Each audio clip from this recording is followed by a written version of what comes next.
So, we're looking at the truck and what we can learn about grasping a daily life, about living life in spite of trauma, about fighting for injustice and the armor of God.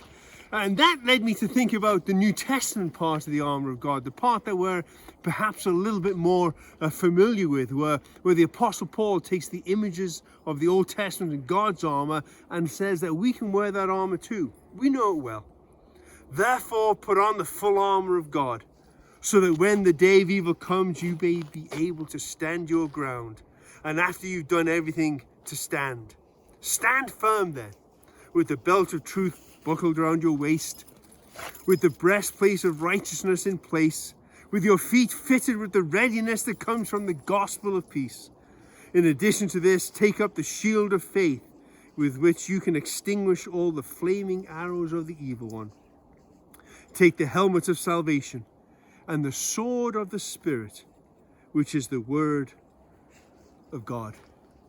And I began thinking about how I sometimes feel like God's armor has gone rusty, and then it brings me to the question of how rusty is our armor? What needs polishing up for us?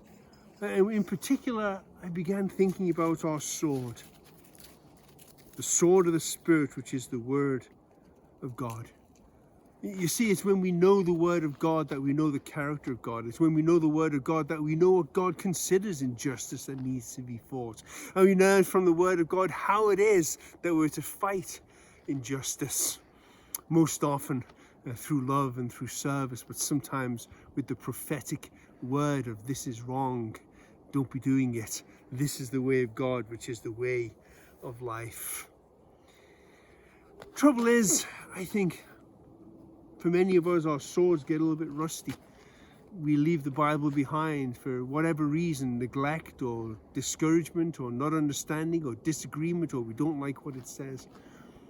But what I'd like to do today is I'd like you to maybe rub a little rust off your sword.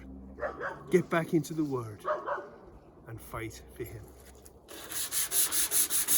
I'll bet if you start rubbing, you'll find your sword isn't as rusty as you think it was. And pretty soon, it'll start to shine. God bless.